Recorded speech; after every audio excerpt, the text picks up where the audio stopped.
ব্লগে একটি নতুন দিনের ফ্রেশ ব্লগ নিয়ে চলে এসেছি তোমাদের সাথে। তো সকালবেলায় আমি স্নান করে নিয়েছি আর ঠাকুরকে প্রণাম করে শুরু করব কাজবাজ। আজকে ছিল আইবুড়ো ভাতের একটি অনুষ্ঠান। তো মুড়ি তো খেলাম সকালেই, তারপরে এখানে রান্না বান্নার জন্য বসিয়ে দিচ্ছি। তো আজকে রান্নায় বানাবো চিকেন, তার জন্য চিকেন নিয়ে এসেছে মা। আর একটু ভাজা ভাজিগুলো ছিল মা করেছে, কিন্তু মেনুতে চিকেনটা আমিই বানাবো। তো এই চিকেনটা কিছু তো ম্যারিনেট করে রাখা হবে, ধুয়ে রাখা হয়েছে। ওগুলো ততক্ষণকে ফ্রাইটা করে নিই। পেঁয়াজ, আদা, টমেটোমের চাটনি হবে। আর এখানে রসুন, আদা, পেঁয়াজ দুটি কুচিয়ে একবারে ভাবছি যে মিক্সিতে গ্রাইন্ড করে নেবো। আজকে ছিল আমাদের বাড়িতে সিকেচেক স্টুডেন্ট, তারই বিয়ের অনুষ্ঠান। মানে আজকে তাকে আইবুড়ো ভাত দেওয়ার জন্য আমার বাড়িতে একটি ছোটোখাটো করে অনুষ্ঠান। যেহেতু আমি, মা আর বোন তিনজনই আজ, মিস্টার ঘোষ তো নেই বাড়িতে, তার জন্যে ছোটো ফ্যামিলির সাথে ডাকা হয়েছে। যে স্টুডেন্টটি আছে তাকে, তাহলে চারজনের রান্নাবান্না অল্প হলেই হয়ে যাবে। তো আলু ভাজা, বেগুন ভাজা, শাকের একটা তরকারি যেটা হয় চচ্চড়ির মতন, আর চাটনি, পায়েস, মিষ্টি দই, এইটুকু যতটুকু পেরেছি অ্যারেঞ্জ করার চেষ্টা করেছি। তো মা রান্না বান্নার সাথে সাথে সব কিছু কাজগুলো করছি বলে আমি প্রথমেই ভাবছি যে বেগুনটা ফ্রাই করে নিই, আর তারপরে সেই তেলের মধ্যে আর মাংসটা বসিয়ে দেবো। আর বেশি তেলে বেগুন ভাজলে সবসময় তো ভালোই। আর এত সুন্দর সুন্দর বড় বড় বেগুনের টুকরো সকলের পাতে যেন না দিলে বেশ পাতটি খালি খালি লাগে, তার জন্য বেগুন ভাজা যেন দিতেই হয়। আর এইখানে সব কিছু বেটে নিলাম মিক্সির মধ্যে। আর এখানে তার ফলে সবসময় তাড়াতাড়ি কাজের জন্য এগুলো কিন্তু বেশ সুবিধা। টপ করে পাশে করে নিই। প্রথমে আমি ক্যাপসিকামগুলো ভেজে তুলে নিয়ে পেঁয়াজগুলো দিয়ে দিই তেলের মধ্যে।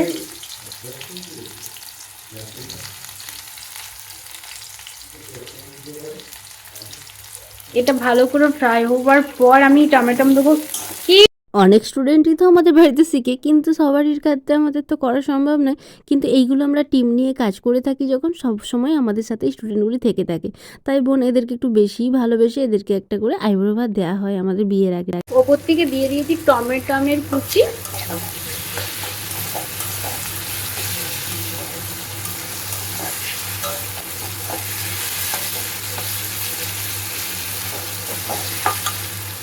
ভেজে রাখা ক্যাপসিকাম,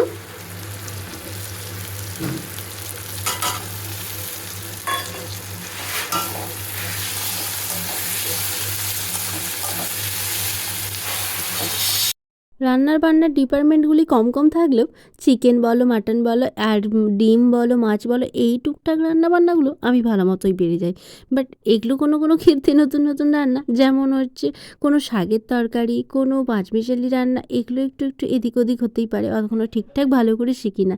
যাই হোক, তারপরে এখানে হলুদের গুঁড়ো, লঙ্কার গুঁড়ো সব কিছু দিয়ে ভালো করে কষতে থাকছি তেল ছাড়া পর্যন্ত। তারপর চিকেন দেবো। এখানে করে নিয়েছি চাটনি, ধনে পাতা দিয়ে টমেটো দিয়ে চাটনি। ধনে পাতাটা একটু ফেভারিট আমাদের সবারই। রান্না বান্না প্রায় কমপ্লিটের মুখে। আর এই যে এখানে ফুটেই গিয়েছে ঝোলটা, ভালো করে না ফুটালে এর মধ্যে তো ভালো একটা গন্ধ লাগার। উপর থেকে একটু গরম মশলা দিয়ে দিয়েছিলাম। আর নতুন আলু সিদ্ধ হতে একটু সময় লাগলো, টিপে দেখলাম ভালো সিদ্ধ হয়েই গিয়েছে। যাই হোক, এরপর একটু রস রস রাখা হবে, যেহেতু অনেকজনই বাড়িতে খাওয়া দাওয়া করবে। চলো খাবারগুলো রেডি করা যাক। রান্না বান্না করলেও সুন্দর করে ডেকোরেট করতে থাকছে এখানে বোন, কারণ এই যে আমি থালার মধ্যে ভাত, ভাজা, ভাজি, চচ্চড়ি সব কিছু দিলাম, চাটনি, পাঁপড়, তারপর মিষ্টি, দই সব কিছু দিয়ে যতটুকু পারা গিয়েছে ততটুকু অ্যারেঞ্জ করা গিয়েছে।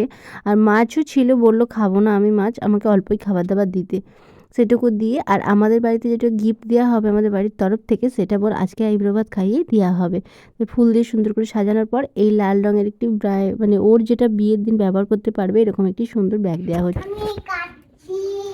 কাঁচি নিয়ে কোথায় যাচ্ছিস? হাতটা কেটে যাবে কিন্তু।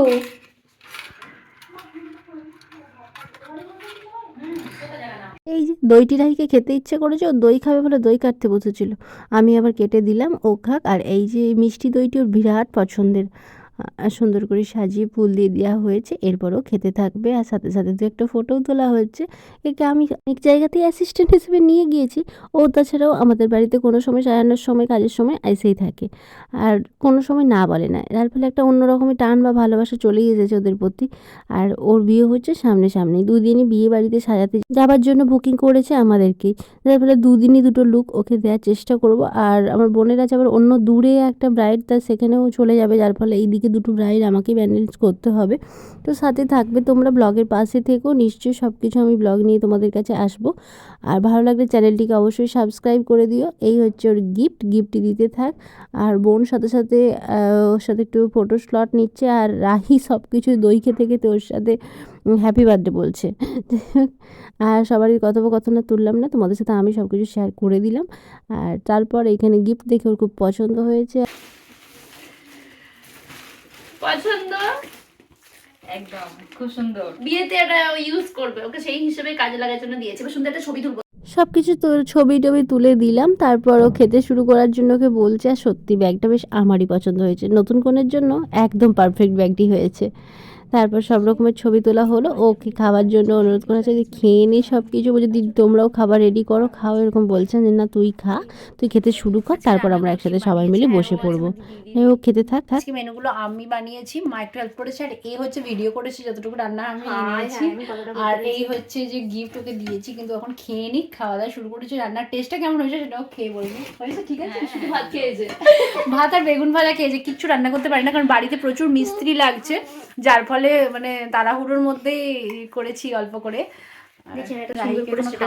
ওর মা আমাদের সকলের খাবারটি বাড়তে থাক, আর আমরা সবাই মিলে খেতে থাকি। ব্লগটা এখানে শেষ করলাম, দেখা হবে পরের দিন।